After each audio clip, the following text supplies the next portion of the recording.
Polyscience was founded in 1963. We make a product that people need to be able to use. I'm gonna step right on up and step in and get the job done. We have to build 30 units every day, every day. People here believe in the quality of the product that we make. People definitely put themselves behind that quality.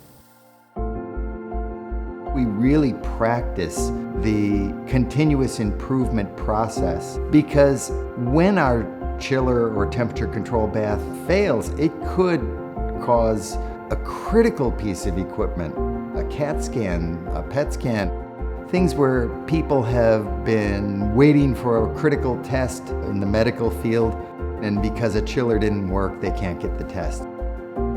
It was a big responsibility, to be honest. It is like a family-owned company. They unite together, they work together.